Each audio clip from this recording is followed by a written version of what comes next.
Have you ever watched a program on TV, maybe HGTV, about real estate investing, flipping, fixing stuff up, and how easy and fast money that might be? Well, maybe not. I want you to hear from our guest, Rachel Chwaszczewski. She's been there and done that. She's been in real estate investing for over 30 years, worked through the cycle of '08, literally right through the middle of that. And guess what? The nostalgia of the good old days is just maybe not true. I want you to hear from her the real deal of what real estate investing is about, because she tells the good, the bad, and the truth about real estate investing. Join us on the Real Estate Pessimist Podcast when we interview Rachel Chwaszczewski. Welcome to the Real Estate Pessimist Podcast. I'm Christy Candle, and I'm a real estate developer, investor, and I teach locals how to become developers in their own backyard. And I'm joined with my co-host, Eric Stenbakken. Yes, this is Eric Stenbakken, the other real estate investor here. We got three together this morning. And I was joking before we got rolling, I was going to go up and put one bunk bed in. So it kind of sounds like one of those jokes. How many real estate investors does it take to put in a bunk bed? It takes only two, but how many hours? All day. Because if you visit your own property, there's never only one thing that you have to do. I mean, can you feel me out there? It's so we are joined today by Rachel Chwaszczewski. And I had to ask her how to say that. And I'm a little bit proud because she said I got it pretty good, because there's a lot of letters in her name. And it's a little complicated, but it's not that hard once she helps me out with it.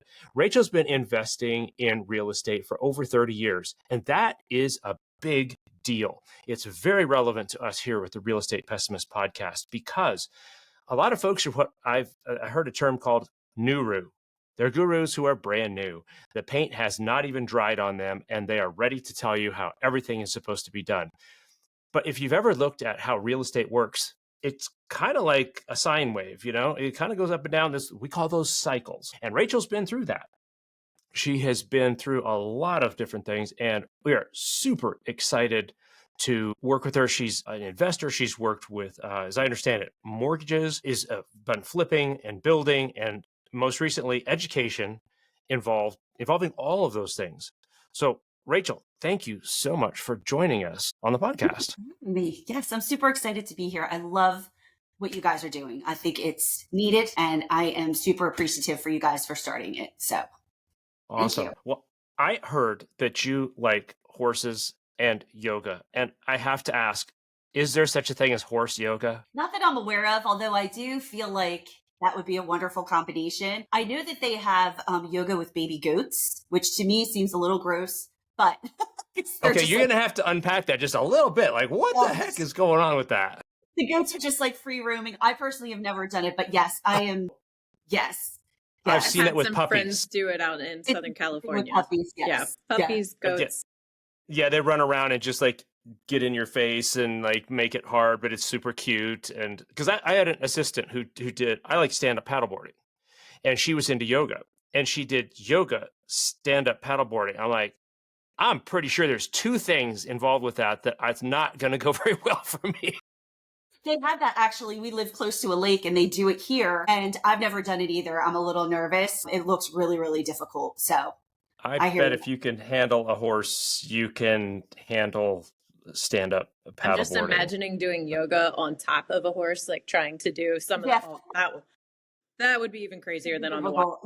Yeah. Okay, I'll give you that. But let's keep those separate. Let's keep the yoga on a mat and the horses on doing the horse thing. But I want to dive in here as we get going here. You've been involved in real estate for more than a minute. And relevant to that is the last big crash, when everybody nowadays says, well, it must have been so easy to invest in real estate back in the day. I would like your wisdom on that. Maybe a few stories.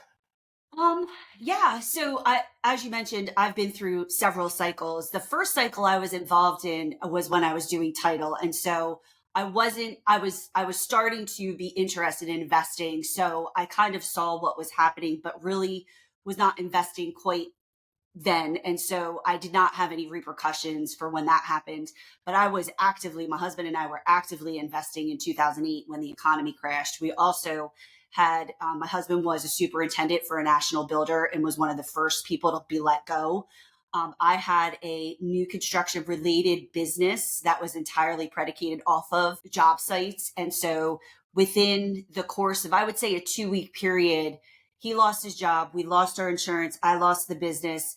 I found out I was pregnant with our first child. And then our home, our primary residence, during the course of this time went into foreclosure because everything fell apart simultaneously. And So what you're telling me is the old days were not necessarily the golden days. no, it was horrific. Like, from a personal perspective, it was probably one of the most difficult things that we have ever gone through. But as they say, the silver lining was we learned so much, not only about real estate and how to set ourselves up properly the next time we decided to invest, but also personally and what we were capable of, and just the resilience that you build and the mindset that you have to kind of dig out of a hole like that. It was really difficult, but a lot of the things that we implemented due to that have led us to be highly successful today. So while I would not ever wish that upon someone, in just going through that experience, we did gain a lot of wisdom and a lot of understanding of how to prepare for the next cycle, because it's coming. So. They say that knowledge comes from learning, but wisdom comes from experience. And that experience that you guys got, well, agreed. I've had my own that I would not wish on anyone, but you do, if you're resilient and you make it through, you really do come out so much stronger. And it helps both you and your teams that you build, but also the impact that you have on the other people and investors around you, which, if I had to guess, the people you're advising today are greatly benefiting from your prior experiences to help them avoid those pitfalls. Yes, 100%. 100%. It stays with So us all. Rachel, so you worked with title. That was kind of the first thing I heard working with real estate. Tell me just a little bit about what you saw, what you say, okay, note to self. What were some of those little note to self things that you still advise clients on? And then kind of walk us through the evolution of how you came back, what you did next, and how that journey unfolded a little bit. Okay. So title is one of those things where if you don't know or are not in real estate, even if you just buy a primary residence, it's one of those jobs that you don't know exists until you actually have to learn about it. And so I fell into the job. I was in college and they needed a copy girl, and I started, but copying is not that difficult. And it was literally like the height of the 90s when the refi boom was like, it was insanity. And it was a small, like, family run company. And, I just would ask for different things after my copying was done. And then it just grew from there. And so I think I carry a lot of that experience with me. I actually credit that foundation with a lot of the things that we are capable of doing today, from like a subdivision perspective, understanding how to help people that are in default and, just foreclosure defense and things of that nature. But I would say the number one thing that I took away from that we do on every single deal, that I see a lot of people not placing value on, but I think it's like one of the top 3 things that you should do, is surveys. We have been saved by a survey so many times. It is unbelievable. We had a deal that was just a regular infill lot, houses up and down the street. You would never think that there would be any sort of issue with the survey because everything was kind of cookie cutter. Lo and behold, the people on the other side, which was a church, had incorrectly done it. But because we had this survey and they could go back and find it, we were able to undo that issue. Yes. Can you go ahead and just explain to people what a survey is? Because this might be the first time that some people are even hearing about this. And the different kinds of surveys, because we hear survey, it's all one and the same, right? There's a cheaper one and a more expensive one. Yeah. So the surveys that we use for residential real estate are, I'm not going to say cut and dry because they're all different, but there are certain things, right? It outlines the boundaries of the property that you are buying. I think a lot of times people think only of the house, but the land itself is really the foundation of everything that you're doing. Even the title, it runs with the land, meaning if that house burns to the ground and you build another one, the lot lines stay exactly the same and it defines who owns what. And so where you put your fences, where you can put your pool, where you can build inside of those lines, because the survey outlines setbacks, which are these requirements from zoning where you can build off the street. And a lot of times in infill lots, it's like 25 feet off the front and then 5 feet off the sides. And it just keeps everything sort of consistent and known to everybody that's on that street and buying that home. The ones that we get, so there are different kinds of surveys, but I think the ones that are obviously the larger the lot of land that you're purchasing. So an acre is way more than like a quarter acre infill lot. Those are kind of standard. And then there's other things that you can get, but typical of surveys is you have the boundary lines, which is your hard lines. Then you have your setbacks, which establish your building envelope, which is where the house sits. And then from there, it outlines any sort of easements or restrictions or right of ways, all things that you should know as a buyer or property owner because they matter. Yeah. So what happened in this situation where you got a survey and it seemed like it was a simple thing? What happened? On the back, there was a church, and I guess they had incorrectly set pins at some point along the way. And so the back line, which should have been straight, because it was literally like just house after house after house on pretty standard lots. At some point, somebody got off course and then it just started like fanning out. And we were kind of like in the, not the beginning, but like sort of a little bit after that got off course. And so it looked like the back of our lot was askew and kind of encroaching onto someone else's property. There was a little bit of a kind of like concern, but because we had the survey and we went back to our surveyor and said, hey, this is the person next to us said this, here's their survey, here's our survey. He went all the way back. I want to say it was to like the 1960s and found where that error had been made and was able to prove like, no, this is our lot. And so, and it was for a buyer because we always pass those on to the buyer because that runs with the land. Every time you buy a house, you should ask like, hey, do you have the survey? 9 times out of 10, they don't because people don't place value on it. But if you're lucky, and we always pass them on when we sell our houses because they are really important. So, and they also get recorded in the municipality and county where your house is located, your property is located. So, Right. That's important. Now, it's my understanding, now correct me if I'm wrong here, I'm not sure, that when you get a survey, sometimes the title company requests that information and sometimes the lender has it. And depending on who pays for it, you may still be able to ask for a copy of that and get that. How's that work? From my personal experience, I always order it. So there may be an older one that was recorded that the title will come up with, right? In our experience, in the way that we do things and how we operate, 9 times out of 10, it's like really, really old, like 1950s. And so it's sort of, you want to update that and make sure like all the new zoning and the setbacks and things of that nature and things that have occurred over that time period get recorded properly and are on the survey because the survey gets recorded. So in our experience, I order it and then I pay for it at the closing. So it's yours. When we're purchasing it, right? It still gets recorded though. Right, and then like I said, we pass it on to the buyer because it helps them put a fence in. And it is a substantial cost. It runs like a typical infill lot is somewhere like a minimum is like $750 on, which is significant when you're buying a house. So, we just kind of pass them on. Right. But it matters. It does. Take me on the journey from copy girl here and learning title to you mentioned loss mitigation with mortgages. I think that sounds like something from the ancient past, kind of like biplanes and stuff like that. But because we know that real estate does in fact run in cycles, and you mentioned something really interesting, the refi boom. And we kind of think like that's the first, like in the last 5 years is the first time that ever happened in history, but it isn't. So kind of take us back through what happened there and what is loss mitigation? What did you learn from that? Again, I was very adept at the foreclosure defense and loss mitigation because of my title experience. It was really, really interesting. Went through the refi boom and then, like I told you guys, like 2008 hit and it was awful. And so, looking to try to, replace the business that I lost, I went through a couple other businesses and nothing really stuck. But then in the course of actually getting our home a mortgage modification during that time frame, it was so incredibly difficult. Even with all of my knowledge, I had to fight and battle.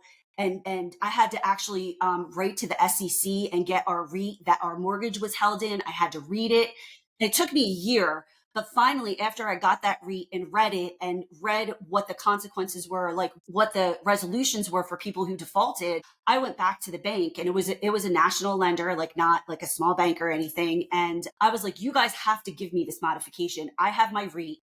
I am reading it right here. This is what it says you can give me. And then like magic, they were like, oh yes, you are correct.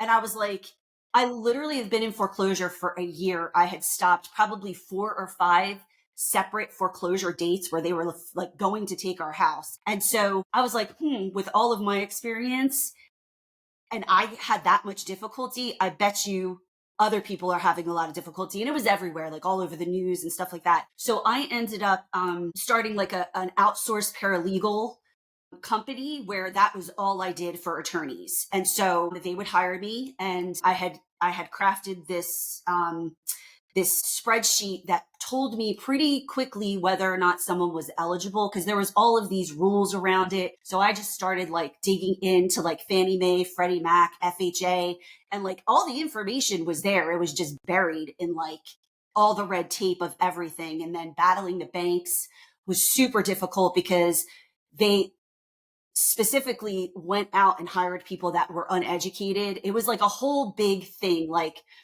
I remember being told that when it first came out, that if a bank even set up an application for a modification, whether it was eligible or not, like the federal government was sending money back. Like it was a total and complete nightmare. And for homeowners to navigate it, it became very, very difficult.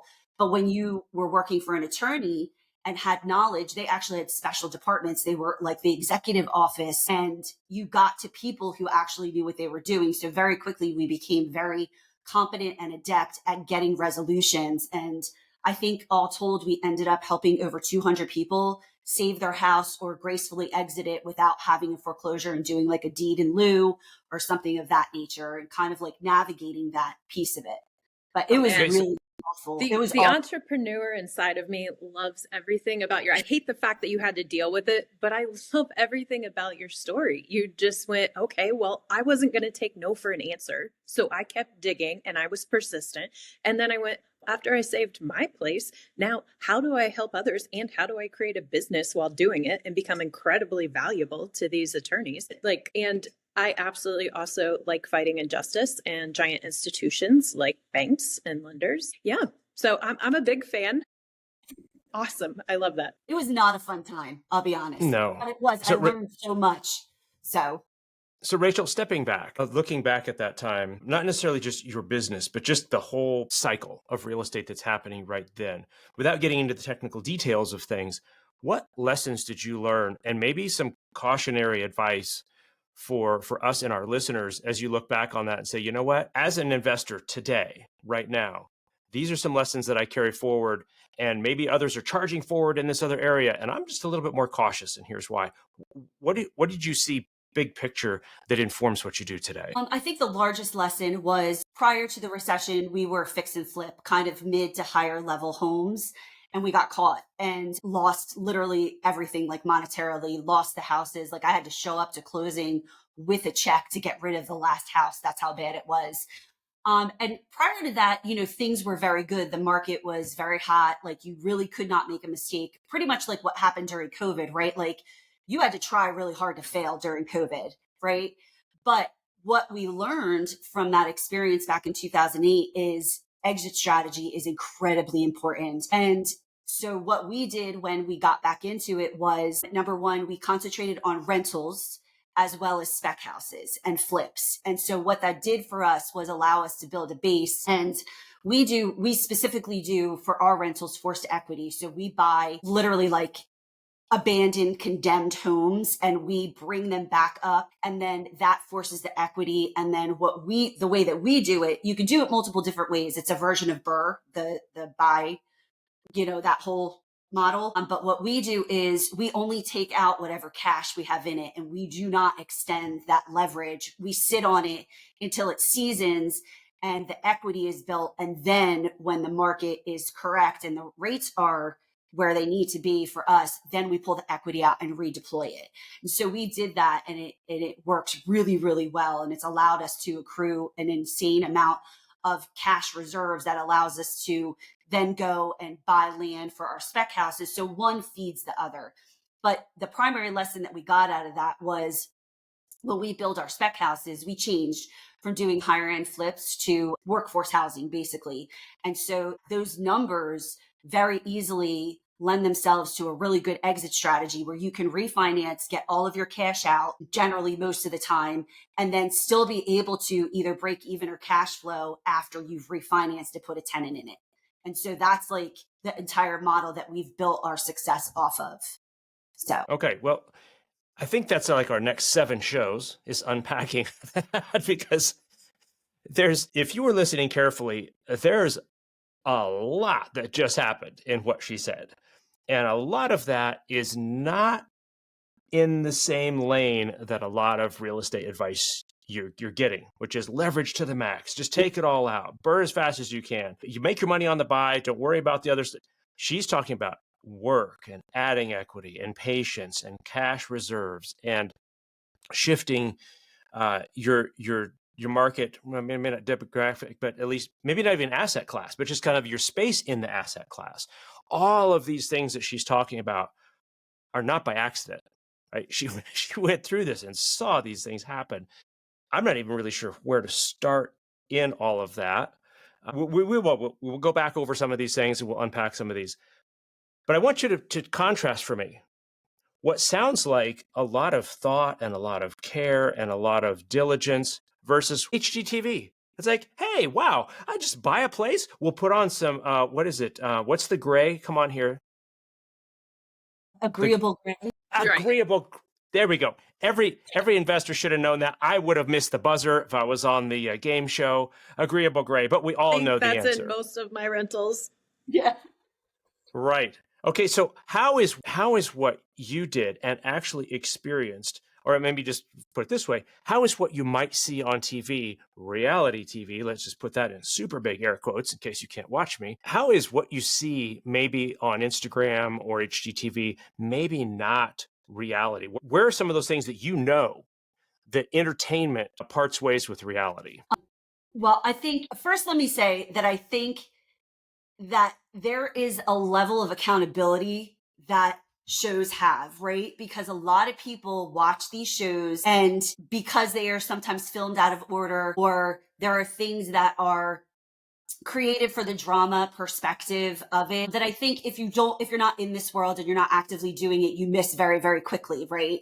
So one of the things that we actually talk about, and it's funny, and we just talk about the idea that you can buy a house for X, run into sometimes hundreds of thousands of dollars in issues that are unaccounted for and still make an insane amount of money is very market specific. Like I'm speaking specifically to like California and some of the people that do it out there, right? Like not every market is like that.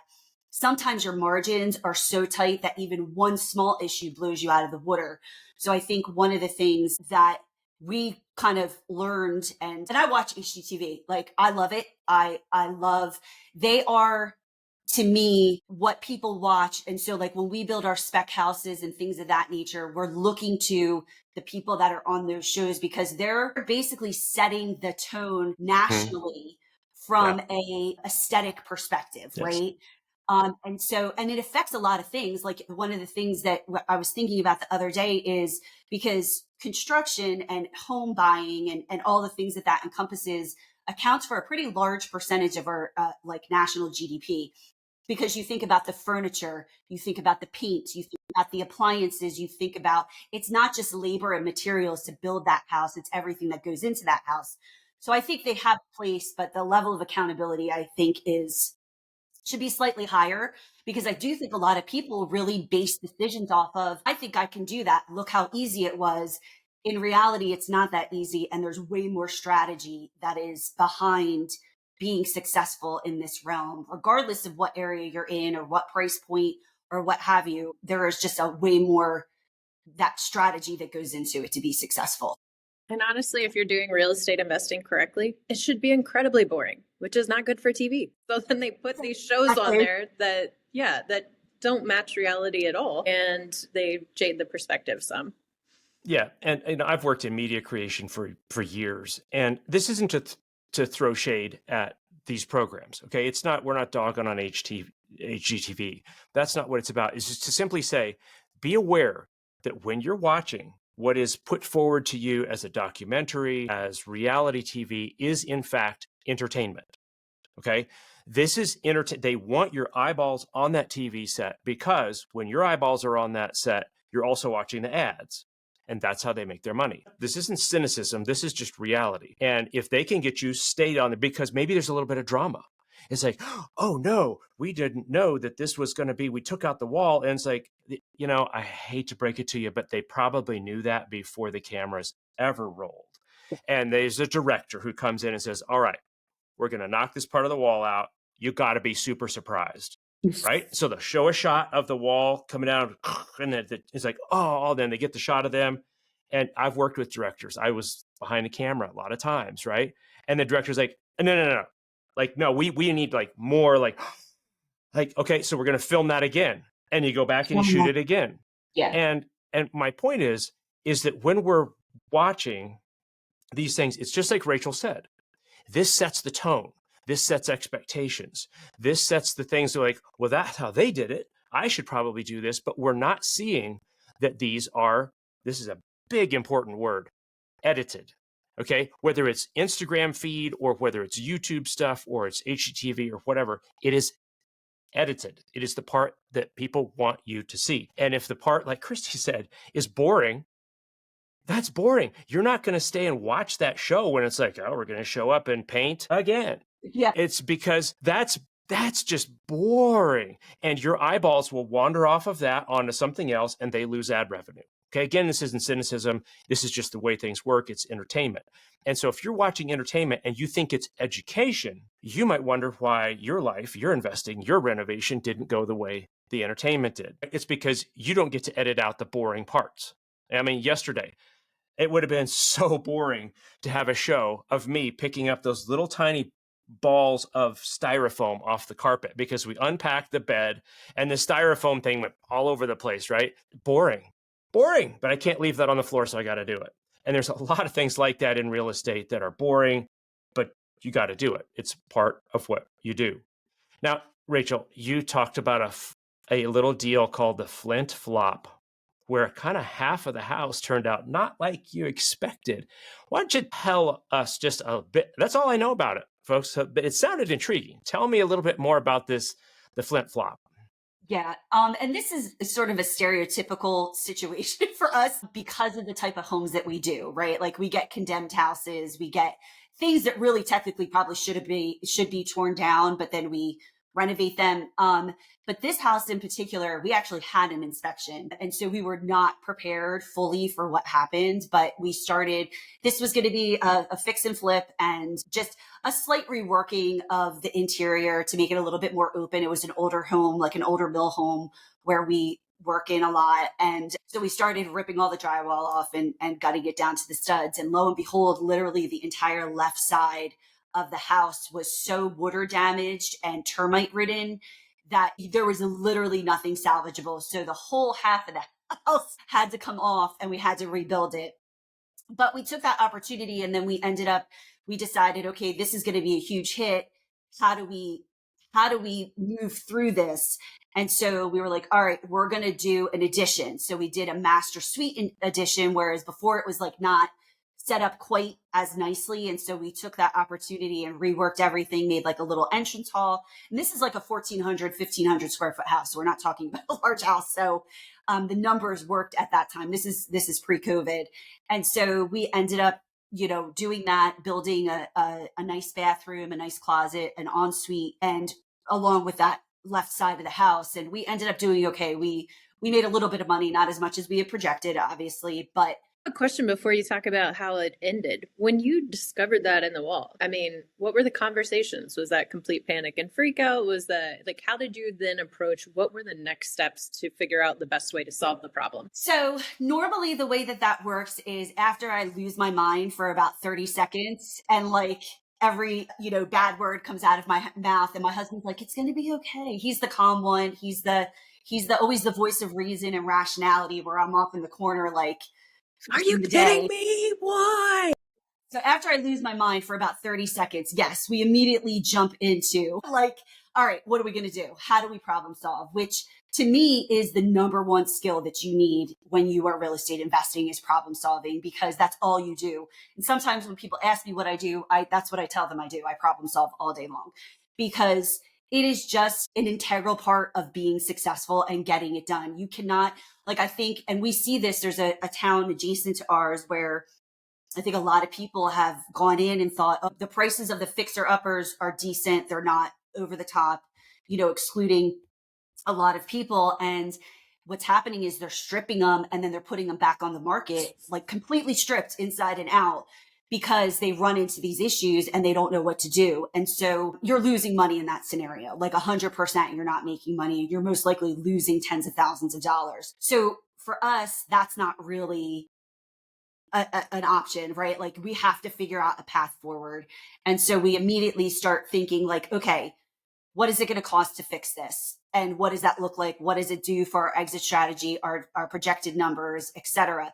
If you start to like kind of get a little crazy, like we did, where we knew we were going to lose money unless we did something a little bit more drastic and did that addition, you have to figure it out, right? And I think that's where it becomes incredibly important that the people you surround yourself with and your mentors and the people that you're taking advice from are legitimate and not just kind of like, I looked it up on YouTube or whatever, like, that you don't get that kind of experience and advice from do-it-yourself videos. They're great for a lot of different things, but those scenarios you really you either have to grow through them and it's painful, or you need to surround yourself with people who have been there and done that and can help you. That's amazing. That is solid. Yes, we did just knowing the scale of what can go wrong based on the asset you're working on is a big deal. Now, there's a story where I was working on, I think it was about 3,800 square foot house with a swimming pool indoors, and things went sideways on that. And we had to feed that property, well, if you include loans and the cost of all of that stuff, close to $500,000 in cash to come out breaking even. Yeah.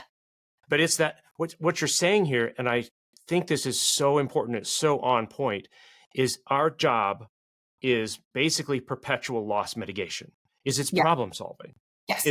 There is a problem that shows, it's a plumbing problem. It's like, are you kidding me? They didn't get a survey and now I've got setback issues, or whatever the problem is, because there's 10,000 problems we're going to have. We can't foresee all of them. Is that we have to have a mindset that says, I'm going to get through this. So you talked about the mindset there. So you're in it, you decide to add these things. How did that exit go? It went better than anticipated. We didn't lose money. We didn't make quite as much as we had anticipated, but because we did this addition, we could ask more than our original projections. So all told, it was a success. And to be fair, if we don't lose money, we consider it a success. And it's never that we go into it thinking we're going to break even or, that's our goal. But sometimes you hit a home run. Sometimes you hit a single. Sometimes you hit a double. This I would consider a single or maybe a double, because we did actually get some money. We were able to get all of our capital out of it and we made money. So, but it wasn't a home run by any stretch of the imagination. And so that's our benchmark, right? Like we have a threshold of when we go into a deal, what our minimum is that we want to make. And what we've also learned through the years is, because of the type of properties that we work on, we just assume all of the worst now. We had a couple of experiences like that, right? And we were like, you know what? We're just going to assume the absolute worst, work our numbers. And if it still works, then anything above that, that's kind of, we get lucky on once we start digging in, is icing on the cake. And it's really buffered us from a loss perspective, knock on wood, because we very rarely lose. So, and that's a success story you won't hear anywhere else. And I 100% agree with you. Breaking even is a win. And it won't get 1 million pod downloads, and it won't, but you know what it will do is, and that's why we created the Real Estate Pessimist Podcast, the good, the bad, and the truth about real estate investing, because sometimes that win is just getting out, breaking even, and being okay, because how much did you learn from that? You learned so much, and technically that would be a free education. Yes, right. Exactly. 100%, 100%. And, when you hear, oh, you've got a good roof on this place and you're thinking about buying it, you're like, no, we don't. It's like, yeah, the septic is probably great. Like, no, probably not. That thinking like a pessimist, dare I say, that is what can keep your losses to a minimum. And when you mitigate the downside as much as you can, you leave room for the upside. Correct. Because if you look at it and you're expecting everything to be sunshine and rainbows, you're leaving yourself very little margin for error. Yes. And that is not how you win. Yes. So relative to that, where do you go for mindset? So, I mean, how do you, is it just you're just like, you were just born this way and you've never listened to anybody else or read any books or talked to other people and it just comes out of you? Or how do you refresh that mindset to stay on, I would have to say, yes, I read. I'm a huge fan and always have been, even unrelated to our real estate business, of personal development and kind of like learning new skills and growth and things of that nature. I would say, though, I love the book. I read it recently, Grit by Angela Duckworth. It was phenomenal.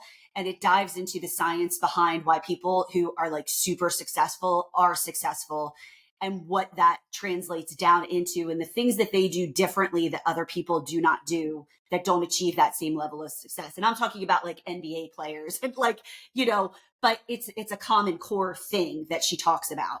Yes. I'm sorry. No, do you think that's learnable? Or do you think that's just innate? Oh, no, I think that's a learnable skill, 100%. I will say that my mindset was very, very different prior to 2008 and that experience that we had.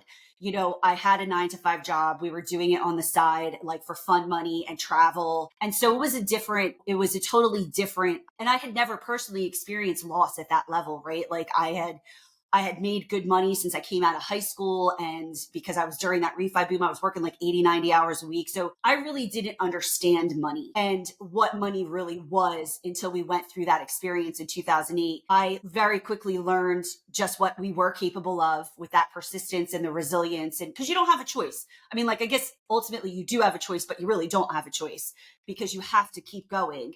And so, but then to answer your question, 100% those are learnable skills. And actually, it's one of the reasons that we created our educational system is because we address all those things. Before we even start talking numbers, we address risk tolerance, margin of safety, how you move through all of these things, because it's so vitally important, we believe, to our success. It's not just the numbers. It's not just how we buy or how we sell or all of those things. It is literally like all of these things together and understanding who you are. I have a very low risk tolerance, right? Like my husband is super high risk. Like he's like, we'll bet everything on the house. I'm like, no. Let's back up a little bit. Let's do some due diligence. Let's talk this through. Worst case scenario. What does that look like? Okay. It works. Let's move forward. So those are all learned skills to answer your question. 100%. I would still bet though, because you say you have a very low risk tolerance, that to people looking at you, they think the exact opposite. And that's where you go. Wild to me. Mm-hmm. Because but what they don't realize is all of the experience that you have that is allowing you to mitigate the risk in front of you to make an educated investment decision. So they're missing that gap of knowledge where having mentors and advisors and people in your corner, borrow their 10,000 hours. Why? There is the cheat code right there. Borrow someone else's 10,000 hours. I'm going to go further than that and say pay for their 10,000 hours. Right? It's just like literally that is about the only legitimate shortcut in the world is paying to get somebody else's wisdom and head start on this. There's just, and that's a legitimate thing. So, and I know that you do real this. Quick on Rachel. that, I was in Cody Sanchez's all weekend, like buying business seminar, workshop, whatever you want to call it. And on the last day, they were talking about the, mastermind that they created that was 30,000. They were talking about their annual business buying group that's $10,000 a year. And people in the chat were going, "Oh, like what do we have to pay? Why are they pushing the sales or this or that?" If you have ever watched anyone who is a guru and their content, I can guarantee you without a doubt that Cody's is so jammed packed full because I've pay a ton of attention to it. It's so jam-packed full of so many things that are going to save you tens of thousands, if not hundreds of thousands of dollars, that it is more than worth it to invest the money to get in the right room with the right people who have the right experience. That legitimately is the best shortcut and the best way to save yourself all the headaches and bumps and bruises. Now, I would say to whatever workshop you're looking at, whoever you're talking about, and we're going to get into this with you, Rachel, here in just a second, is what you do now is coaching and teaching and leading people, is vet your people. Vet your people. Yeah. It just makes me crazy. I remember listening to somebody who had just gotten into my space, short-term rentals, and they were talking like, oh, we've never had a bad guest. We've never had damage. We don't need to worry about that. I'm like, oh my goodness, you haven't been in this for long enough to have any experience to know what can happen. And friends, do not go to folks like that for advice. Okay, just don't. You have to really vet your people. And if the paint is still drying on their thing, it's okay. You can still learn things from them. Okay, not saying that there's no value there. But when you're going to be paying money and you're going to be taking someone's advice and you're going to be betting your money on the kind of information that you're getting from them, you want that paint dried. You want them to have been through a couple storms. It is a pet peeve of mine. It is a big deal. My wife and I had a conversation about this. This is years ago. And she said, well, why would somebody pay $2,000 for a workshop or $6,000? I don't know what it was. It was a course maybe. I said, okay, if you paid $6,000 for a course, but over the next 3 years, it got you $300,000 in equity and cash flow and tax savings combined, don't you think that's a pretty good investment? I think that's a pretty awesome bet, right? And you can't always get that kind of numbers, but even if you put in 6,000 and over the year you got 20,000, Vegas is not going to give you those odds, right? You're up. So Rachel, tell me, what is it that you do and how do you approach education, mindset? Yeah, take us through that. And that's kind of how we'll close out here is what are you doing now with the experience that you have to help people get some direction? Yeah. So our construction business continues, our property management just continues. Those are all like established businesses. But what maybe like 3 or 4 years ago, I was talking to someone and another mom at baseball, and we were just talking. She was an investor herself, and we ended up just chit-chatting. And I had not thought about it, although we had always talked to people and given advice and, people, can I take you for coffee? Can I buy you lunch? Whatever. And we were always like, yeah, sure. And we would always freely give information. And then I ended up talking to her and giving her a little bit of advice. And she came back and said, I really think that you should talk to people and educate people. She's like, just the amount of knowledge and experience that you have, people would pay for that. And it had honestly never occurred to me. I just do the thing. I love it. It's second nature. I've been doing it since I was 18. I just don't really never even thought about it. I'm like, I don't even know what you're talking about. Like, what would I teach? And so we started digging in, and then I started reflecting, and I figured out the things that made us successful, and we put that together. And so our coaching company, really it's not coaching, it's a strategy company, right? Because we teach critical thinking around real estate investing. I don't teach you the numbers on fix and flip as just the thing that we do, or on Burr.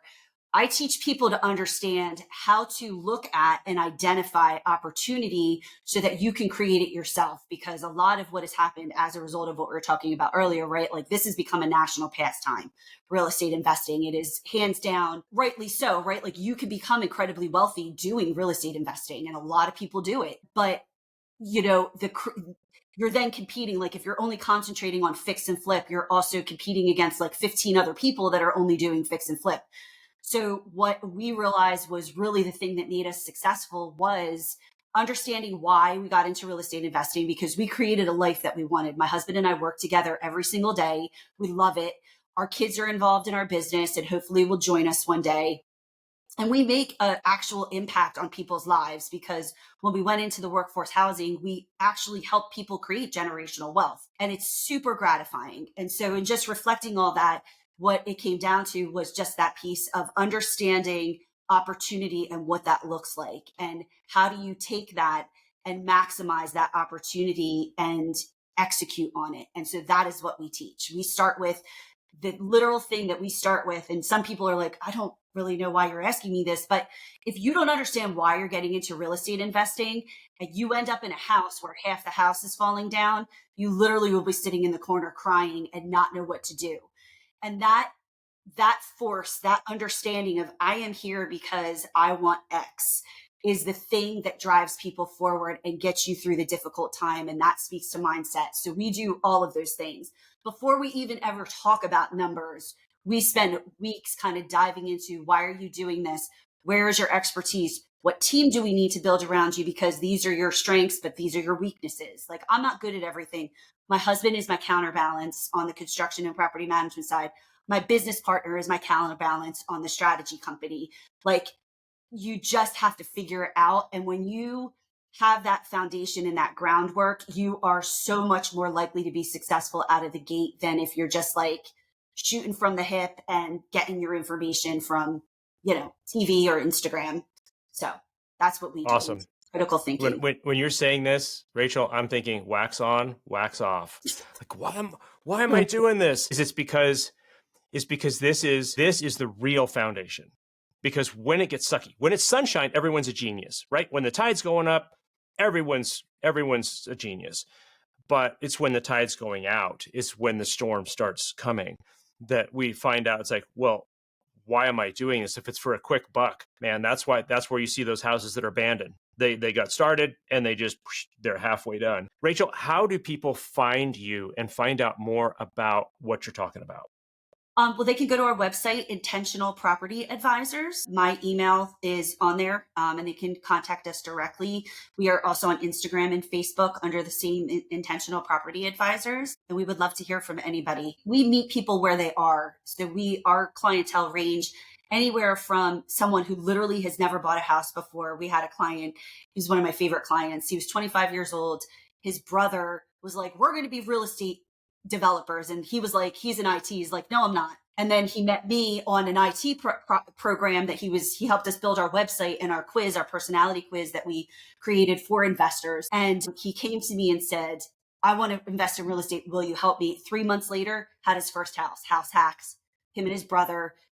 So anywhere from someone who has literally no experience all the way to we're currently working with nonprofit housing companies or organizations to help them figure out their assets and how to become self-sustaining, especially with everything that's happening with the grant system and kind of everything up in the air. There are ways to figure that piece out. And so we run the gambit. That's awesome. Well, I'm going to encourage you all to check out her content, rewind this podcast and listen to everything she says twice because there's so much in there. Rachel, thank you so much for being our guest. We really appreciate it. You are speaking the language of the Real Estate Pessimist Podcast, where we tell you the good, the bad, and the truth about real estate investing. Thank you so much.